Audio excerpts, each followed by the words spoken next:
Baik. Assalamualaikum warahmatullahi wabarakatuh. Selamat pagi kepada Bapak Ibu yang saya hormati. Marilah pertama-tama kita panjatkan puji dan syukur kepada kehadirat Allah Subhanahu wa taala yang telah melimpahkan rahmat dan hidayahnya kepada kita semua sehingga kita semua dapat berkumpul di tempat ini dalam keadaan sehat walafiat tak kurang satu apapun. Baik, perkenalkan Bapak Ibu semuanya, nama saya adalah Naufal Rafiq Kusuma Putra dari petugas pajak KPP Pratama Bantul. Baik, sebelum kita mengawali sosialisasi pada pagi hari ini, alangkah lebih baiknya kita berdoa menurut keyakinan masing-masing. Baik, berdoa dipersilahkan. Cukup. Baik Bapak Ibu, di sini saya akan menjelaskan mengenai insentif PPh final UMKM di masa pandemi. Ini berdasarkan PMK nomor 9 /PMK.03/2001 sebagaimana telah diubah beberapa kali, terakhir itu dengan PMK nomor 149/PMK.03/2021. Baik. Nah, jadi agenda kita hari ini adalah yang pertama, mengapa perlu sih adanya insentif? Nah, yang kedua itu siapa yang berhak mendapatkan insentif ini? Yang ketiga, bagaimana cara memanfaatkan insentif ini? Nah, lalu yang terakhir saya nanti akan menjelaskan bagaimana cara mengisi laporan realisasi. Baik. Nah, sebelum menjawab mengapa ada insentif, saya tanya kepada Bapak Ibu terlebih dahulu. Bapak Ibu tahu nggak apa sih artinya insentif, terutama dalam pajak?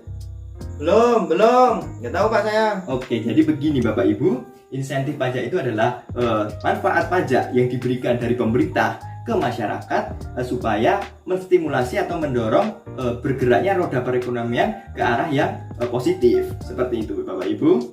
Lalu, mengapa perlu adanya insentif? Jadi begini, sekarang ini seluruh dunia sedang mengalami yang namanya pandemi COVID-19. Pandemi COVID ini sangat berdampak besar pada semua sektor, terutama ekonomi. Nah, UMKM sebagai penopang terbesar ekonomi nasional itu mengalami penurunan produktivitas yang sangat besar sekali juga. Kenapa? Karena kegiatan di luar itu dibatasi. Mungkin karena lockdown atau mungkin karena PSBB, PPKM level 1, 2, dan sekian. Itu membuat para pelaku UMKM itu tidak bisa melakukan kegiatannya seperti yang sebelum-sebelumnya, sehingga pendapatan mereka juga sedikit. Nah, oleh karena itu pemerintah itu memberikan insentif kepada pelaku UMKM untuk meringankan beban UMKM terutama, sehingga diharapkan perekonomian negara ini dapat pulih kembali. Karena apa? Karena dengan adanya mereka dikurangi bebannya, maka otomatis mereka dapat menjalankan kegiatan usahanya dengan lebih baik lagi gitu. Nah, maka dari itu diterbitkanlah PMK nomor 9/PMK.03/2021. Nah, apakah ada pertanyaan lebih dahulu tentang materi ini? Pak, izin bertanya, jadi sampai kapan sih insentif itu dapat diberikan kepada wajib pajak? Oke, jadi begini Bapak Ibu, PMK ini berlaku sampai awalnya itu sampai Juli 2021, tapi diterbitkanlah kemudian PMK nomor 83/PMK.03/2021, yaitu pemberian insentifnya itu diperpanjang sampai 31 Desember 2021. Jadi tenang Bapak Ibu, sampai akhir tahun 2021 masih diberikan insentif ini. Nah, lalu siapa sih yang berhak mendapatkan insentif ini? Tentu saja adalah wajib pajak yang memiliki peredaran bruto dari usahanya itu tidak lebih dari 4,8 miliar dalam setahun, yang mana mengacu pada PP nomor 23 tahun 2018, yang mana itu juga dikenai PPh final 0,5% dari peredaran bruto. Nah, atas PPh final yang dilunasi dengan cara disetor sendiri oleh wajib pajak atau dipotong atau dibungut oleh pemotong, maka atas PPh final ini ditanggung oleh pemerintah, dan PPh yang ditanggung ini bukan merupakan objek penghasilan, jadi tenang saja. Lalu apabila jika WP melakukan transaksi dengan pemotong atau pemungut, maka WP itu harus menyerahkan fotokopi surat keterangan dan terkonfirmasi dalam sistem DJP. Nah, lalu kemudian pemotong atau pemungut ini ketika menerima fotokopi surat keterangan ini, maka tidak akan memotong atau memungut. Seperti itu Bapak Ibu. Nah, lalu bagaimana sih cara memanfaatkannya? Yang pertama, WP itu menyampaikan laporan realisasi PPh final ditanggung pemerintah melalui laman www.pajak.go.id dengan menggunakan format yang sudah terlampir dalam PMK ini. Seperti itu Bapak Ibu. Lalu yang kedua, pemotong atau pemungut itu harus memuat surat setoran pajak atau cetakan kode billing, yang mana dibubuhi cap atau tulisan PPh final ditanggung pemerintah XPMK nomor, kalau yang terbaru itu adalah 149 garis miring PMK titik 03 garis miring 2021. Seperti itu Bapak Ibu. Lalu ketika WP harus menyampaikan laporan realisasi PPh final paling lambat itu tanggal 20 bulan berikutnya.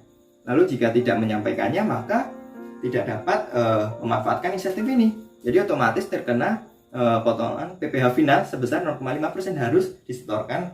Nah, kalau begini kan lebih baik Bapak Ibu melaporkan realisasi PPh final ditanggung pemerintah, supaya apa? Supaya beban Ibu Bapak juga terkurang. Baik. Nah, lalu WP juga dapat menyampaikan pembetulan laporan realisasi PPh final ditanggung pemerintah. Nah, paling lambat kapan? Paling lambat itu akhir bulan berikutnya setelah batas waktu pelaporan. Jadi semisal Bapak Ibu ingin melaporkan laporan realisasi bulan Januari, itu maka dilaporkannya itu paling lambat tanggal 20 bulan Februari. Lalu jika ingin membetulkan, mungkin karena salah hitung atau semacamnya, itu paling lambat akhir bulan berikutnya, berarti bulan Januari, Februari, Maret. Ya, seperti itu Bapak Ibu. Lalu penyampaian laporan bagi WP yang belum mempunyai surat keterangan itu dapat diperlakukan sebagai pengajuan surat keterangan dan dapat diterbitkan surat keterangan sepanjang memenuhi persyaratan sebagai wajib pajak yang tertera dalam PP nomor 23 tahun 2018 atau yang memiliki peredaran bruto tertentu. Ya, seperti itu. Nah, selanjutnya saya akan menjelaskan bagaimana cara mengisi laporan realisasi PPh final ditanggung pemerintah. Ya. Jadi yang nomor 1 itu Bapak Ibu itu diisi dengan nama wajib pajak atau nama kita. Lalu yang kedua itu kita isi dengan NPWP wajib pajak atau NPWP kita. Lalu yang ketiga itu diisi dengan masa pajak sesuai periode pelaporan. Kalau Januari ya Januari. Oke. Nah Bapak Ibu, jika kalian melihat itu ada dua tabel ya. Yang atas itu untuk mencatat peredaran bruto atas transaksi dengan pemotong atau pemungut. Nah, sedangkan yang kolom kedua itu yaitu mencatat mengenai transaksi dengan yang selain pemotong atau pemungut. Seperti itu. Oke, kita lanjutkan. Yang nomor 4 itu diisi dengan alamat lokasi usaha. Terus nomor 5 diisi dengan NPWP lokasi. Terus yang nomor 6 yang tabel atas itu diisi dengan NPWP pemotong atau pemungut pajak. Dan nomor 7 itu diisi dengan jumlah rupiah peredaran bruto dari transaksi dengan pemotong atau pemungut pajak dalam masa periode pajak periode pelaporan. Lalu yang ke-8 itu diisi dengan jumlah rupiah PPh final ditanggung pemerintah dalam masa pajak periode pelaporan yang tidak dilakukan pemotongan dan atau pemungutan oleh pemotong atau pemungut pajak.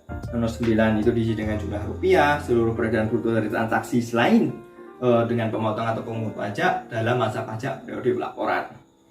Nomor 10 diisi dengan jumlah rupiah PPh final ditanggung pemerintah dalam masa periode berjalan. Nomor 11 itu kita isi dengan tanggal pelaporan Bapak Ibu. Nomor 12 diisi dengan tanda tangan dan cap wajib pajak. Lalu yang 13 itu diisi dengan nama terang wajib pajak dan atau pengurus bagi wajib pajak badan. Lalu yang ke-14 itu kita isi dengan NPWP wajib pajak atau NPWP pengurus bagi wajib pajak badan. Seperti itu Bapak Ibu. Sangat mudah kan? Oke. Ya, kita telah sampai di penutup acara sosialisasi ini. Jadi kesimpulannya itu Bapak Ibu, pemerintah itu telah berupaya banyak Bapak Ibu untuk menangani pandemi COVID-19 ini. Nah, untuk menggerakkan roda perekonomian, pemerintah itu memberikan insentif pajak. Salah satunya yaitu insentif PPh final UMKM di masa pandemi yang mana diatur dalam PMK nomor 9 garis miring 03 garis miring 2021 sebagaimana telah beberapa kali diubah, terakhir itu dengan PMK nomor 149. Nah, jadi apakah Bapak Ibu sudah paham tentang insentif PPh final UMKM? Sudah Pak, sudah. Bagus itu, terima kasih. Berarti penjelasan saya mengena buat Bapak Ibu. Alhamdulillah. Mantap. Baik.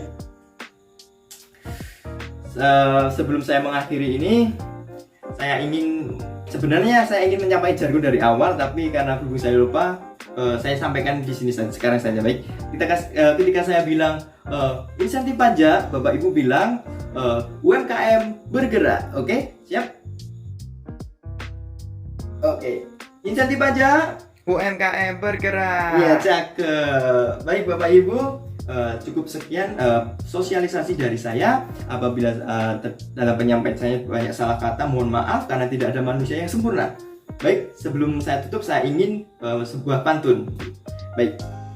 Jalan-jalan ke Jepang. Cakep. Jangan lupa beli kerupuk. Cakep. Buat apa ke Jepang? Ya. Kalau cuma beli kerupuk Iya, nggak apa-apa. Baik, cukup sekian dari saya. Wassalamualaikum warahmatullahi wabarakatuh.